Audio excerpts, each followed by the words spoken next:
Selamünaleyküm. Herkese merhaba. Bir takipçimiz balsam makinesiyle alakalı video çekebilir misin diye ricada bulundu. Şimdi ben de elimden geldiğince ayrıntı vererek nasıl yaptığımı anlatacağım. Makinemiz iç kısmı bu şekilde. İlk olarak kovanın tabanına oturacak tahtadan bahsedeyim. Ölçülerini de vereyim. Bu arada iç mekanizma kova 90 litrelik kovaya göre yapıldı. Rulmanımız onluk rulman diye geçiyor herhalde. Önemli olan şu milde uyuşması, zaten içine girmesi. Önce şu alt zemin tahtası 38'e 6 santim. Bu genişlik çok önemli değil. Boy biraz önemli tabii ki, 38. Çünkü kovanın zemininde hafif bir meyil var. Şu şekilde biraz o meyili oturtmaya çalıştım.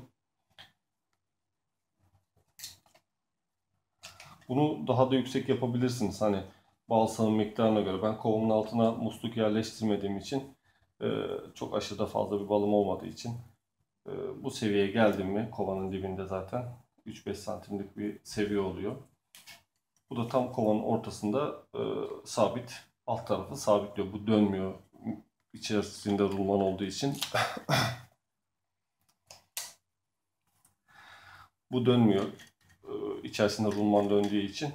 Rulmanları da yağlı olduğu için ilk etapta sıcak suya koydum. Bütün yağının çözülmesini sağladım. Sonuçta gıda olacak içerisinde. Şimdi şu şekilde zaten kova içerisinde duracak. Kovanın ölçülerinde önemli olan alt genişlik. Alt genişliği de şu şekilde çaprazla ölçü alıyoruz. Benim çaprazdan çapraza 39. Biraz ovalledim köşeleri. 39 geliyor. Tabii en uzun kısım burası olduğu için daha da uzun olsa kovada etrafa vuracaktır. Kendi kullanacağınız kovaya göre ayarlayabilirsiniz. Önemli olan bu çapraz uzunluk. Şimdi bu yükseltiyi de çıtaya göre yaptım. Onu da göstereyim.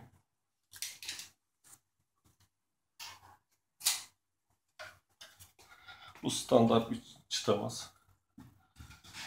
Şu şekilde oturuyor.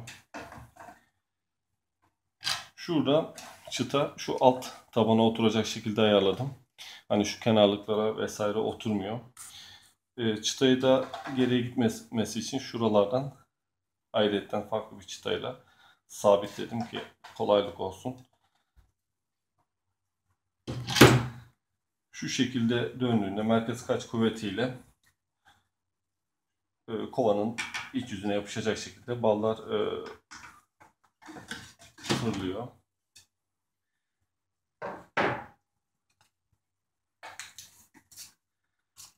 Şimdi direkt bir ölçülerle başlayalım.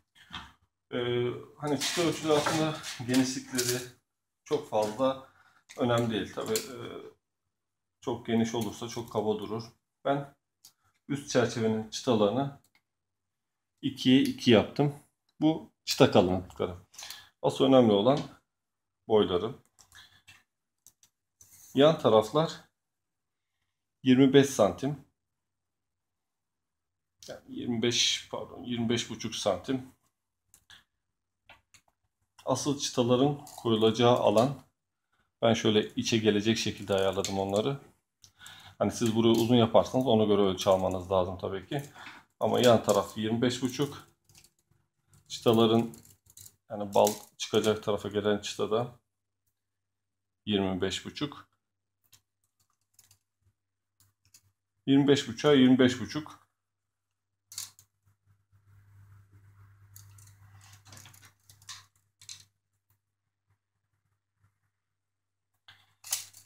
Bu şekilde birer kaydırarak farklı yerlerden önce 2 milimetrelik matkapla deldim. Sonrasında vidalama işlemini yaptım ki çatlama yapmasın çıtalar. Daha sonrasında da hızlı yapıştırıcıyla da daha sağlam olsun diye hızlı yapıştırıcıyla da tutturdum. Dış çerçevesini üst ve altı aynı bu şekilde hazırlıyoruz. 2 tane. 25,5'a 25,5 2'de kalınlık olacak şekilde çerçeve yapıyoruz. Şu üstte asıl çerçeveleri tutacak olan milin de sabitlendiği, altta da aynısı var, üstte de aynısı var. 3,5'a 29,5'tan fazla 30 santim diyelim. 30 santim zaten şu çıtanın ebatına göre kesildiği için size kaç gelirse hani çok milimetrik önemli değil. 30 santimde burası. Buralardan birer delik açtım ben. Aynı şekilde altta da bu şekilde. Fakat üst ile alt arasında farklılık var. Bunu bu şekilde yapıyorsak alttaki çıtayı da, şu geniş çıtayı da dikey yapmamız lazım. Çünkü buradan geçtiği zaman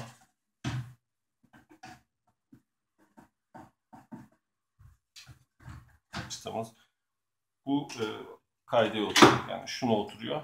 Bu bunu tutuyor. Bal çıtamızı tutuyor. Ölçüler birebir geliyor. Bakın tam peteğin başladığı noktadan bizim de çıtalarımız denk geliyor.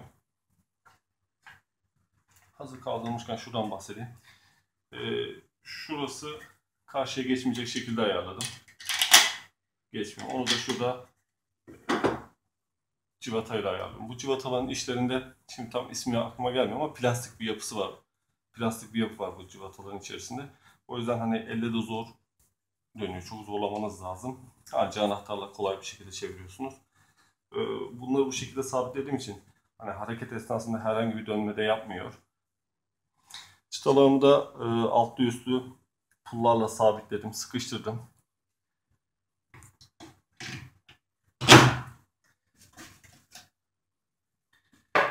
Şimdi asıl önemli olan çıta boyunu ayarlayacak olan şu yan çıtalar.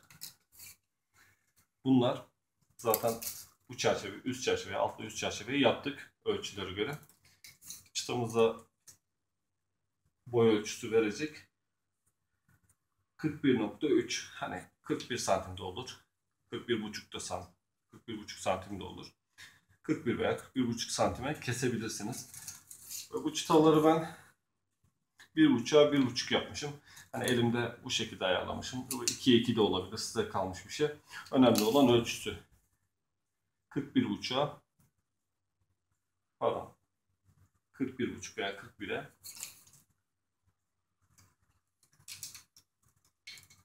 şu genel genişliği 30 santim fakat asıl çıtamızın uzunluğu da 25,5. Böylelikle çıtamızı bu şekilde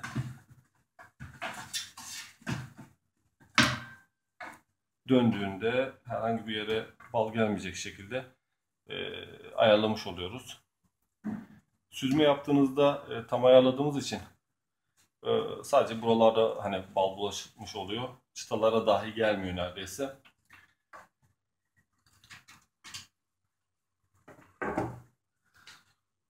En çok zorlayan kısım bu civataları yerleştirmesi. Çünkü başlıyorsunuz milin tepesinden aşağı göre. Hani sistemli olarak ayarlamanız gerekiyor. Bunları çevirirken ben kullandım. Buji anahtarı kullandım. Biliyorsunuz buji anahtarların karşıları delik oluyor. Direkt geçirip çevire çevire istediğiniz konuma getirebiliyorsunuz. Daha hızlı oluyor. Normal anahtarla çok zor olur.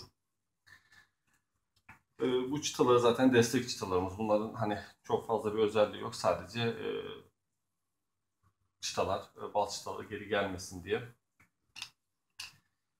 Şurada ben ilk sağım yaptığımda şunları eklememiştim. Bunları yeni yaptım. Buraya herhangi bir tel kullanabilirsiniz. Arka taraftan yaptım ben. Bunun amacı da çevrim esnasında bal mumunun patlamaması için hani buraya dayanacak destek olacak. Çünkü çok aşırı çevirdiğinizde bal mumu yarılma yapabiliyor, peteğiniz yarılma yapabiliyor. Burada bana engel olmuştu bunlar çünkü içeriye bükülmüştü. Petekleri çıkarıp takarken zor olmuştu. Şimdi bu şekilde gerginleştirdim. Ne oluyor? İçeriden söküp takarken bana engel olmamış oluyor. Onun dışında bu milim 12'likti. Çünkü 10'luk matkaba sığmıyor. Matkapların genelleri 10 hani milimlik milleri sıkacak şekilde. Bu 12 milimlik. Ona göre siz hani 10'luk mil kullanabilirsiniz. Ona göre civata ve somununu alırsınız. O şekilde yapabilirsiniz. Bir de bunun üst kısmı var. Bu da kovaya gelecek şekilde. Bunun da aynı bu şekilde ben hemen ölçülerini vereyim. Kullandığınız kovaya göre değişecektir. Çünkü kova ağzına göre. Benim kovam 90'lık olduğu için. Bu da 50,5 santim. 3,5 santimde genişliği var. Rulmanızı tam ortadan işte matkapla açıp genişleterek oturtturabilirsiniz. Bu tarafı zaten rulman tam ortaya gelmiyor. Sadece tutsun. Önemli olan hızlı yapıştırıcıyla da sabitlersiniz. Şimdi büyük kova içine yerleştireceğim.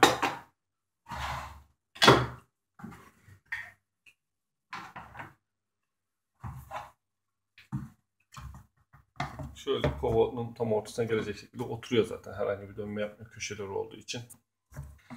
Gördüğünüz gibi tam ortaya gelecek şekilde ayarlanıyor. Şu kenardaki bombelikler var. O yüzden dediğim gibi tahtanın kenarlarını ovalleştirdim. Şimdi şöyle koyalım.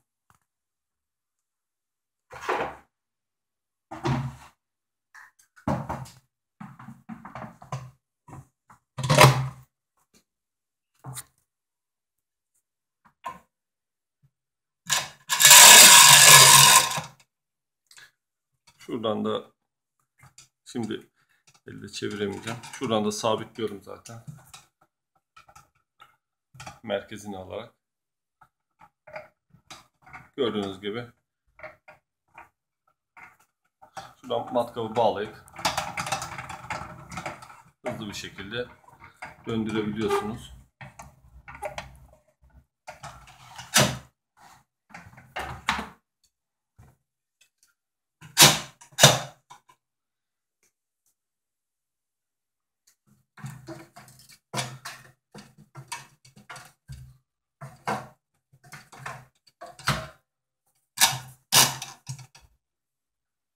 Şöyle tuttum.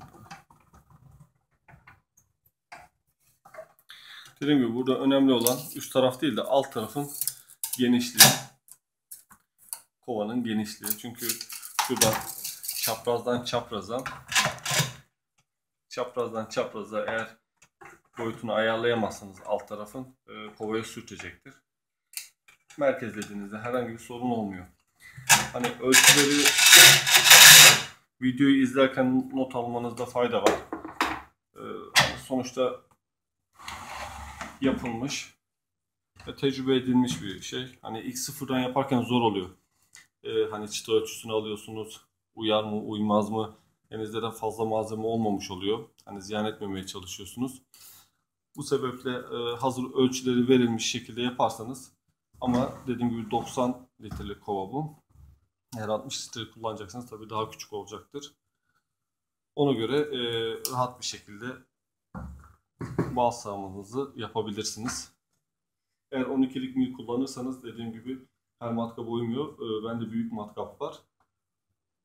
Hilti diye de geçiyor aslında. Onunla anca yapabildim. Çok hızlı da çevirmemek gerekiyor. Hani zaten görüyorsunuz bal sağarken kovanın kenarlarına balın sıçradığını görebiliyorsunuz. O hızla sabit tutabilirseniz daha rahat bir sağım elde edersiniz. Bu şekilde hani yorum yazarsanız cevaplamaya çalışırım. Biz de ilk defa denedik, kullandık. Çok da güzel oldu. Şunları belki değiştirin. Paslanmaz diye yapmıştım ama şurada bir paslanma yaptı. Elimde telim var. Tekrardan belki değiştiririm onu. Evet. Bu videomuz da bu şekilde. Görüşmek üzere. Allah'a emanet olun.